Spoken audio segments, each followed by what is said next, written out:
The NFL draft is far from over for the Denver Broncos, and the mystery of what comes next is hanging in the air, thick with possibilities. As the Broncos approach day 2 of the draft, the tension builds, the puzzle pieces still in play, and some of the most intriguing talents remain on the board, waiting for their names to be called. The first round brought its share of surprises, none more so than the Broncos' decision to pass on their glaring needs at running back and defensive line, to add a dynamic force to their secondary in Texas defensive back Jahdae Barron. The move raised eyebrows, but Barron's talent was simply too enticing to overlook, even in the face of more pressing roster gaps. And while the defensive back class may not have been as deep, the defensive line and running back pools are still brimming with potential. As the Broncos prepare to dive deeper into the draft, let's take a closer look at what they still have the chance to secure on day 2. The options are many, and the stakes could not be higher. If you thought the first round was unpredictable, wait until you see what's in store. At running back, the Broncos find themselves in a rare and enviable position.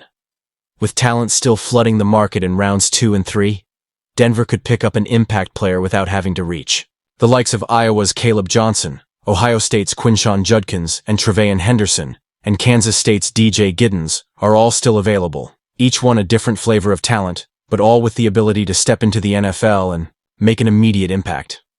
What's even more intriguing is that the Broncos have already been in contact with all of them during the draft process. The opportunity to add one of these rising stars is undeniable. But the intrigue doesn't stop there. Consider Tennessee's Dylan Sampson, a name that has already been whispered in connection with the Broncos. ESPN's Jeff Legwold even had him rated higher than some of his counterparts. Whether Denver pulls the trigger on Sampson or one of the other talented backs remains to be seen, but the options are certainly tantalizing. And then there's the receiver position. The Broncos may not have found their next great wideout in the first round, but the door is still wide open. 10 receivers who could easily be day 2 picks are still available, and Denver could have its pick of future stars. From the towering presence of Iowa State's Jaden Higgins to the versatile playmaking skills of Missouri's Luther Burden III, the Broncos have a wealth of choices. It's an exciting moment, one that could redefine the offense for years to come. While the tight end class may not have seen the fireworks of the first round, the Broncos still have their pick of exceptional talent at the position. With players like LSU's Mason Taylor and Oregon's Terrence Ferguson, there is a chance to bolster both the passing game and blocking game.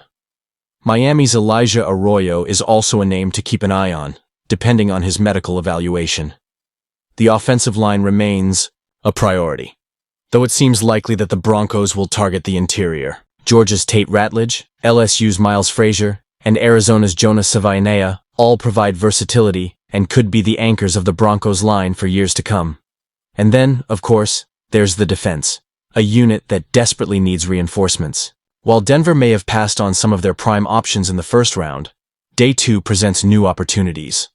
Nose tackles like Texas's Alfred Collins and UCLA's Jay Toya could help shore up the line, while versatile defensive linemen like Toledo's Darius Alexander and Oregon's Jordan Birch could play a key role in either the edge rush or interior defensive line. Each one has the potential to become a game changer for the Broncos' defense.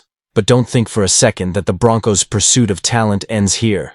The edge rusher class, although light in terms of top-tier options, still offers intriguing prospects. Marshall's Mike Green and Boston College's Donovan Ezierwaku could fit perfectly into Denver's system.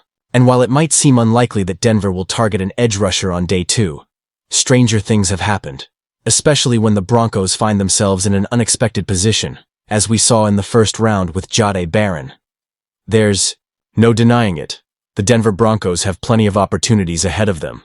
And despite the initial shockwaves of the first round, the team has set itself up for a strong finish to the draft. With 2 of their biggest needs still wide open, the Broncos are positioned to make smart, calculated decisions that could pay dividends for years to come. So, what do you think? Will the Broncos seize this opportunity, or will they continue to surprise us? Let us know your thoughts in the comments below, and don't forget to hit that subscribe button to stay up to date with all the latest draft news and analysis. We're in for a thrilling ride, and you won't want to miss a second of it.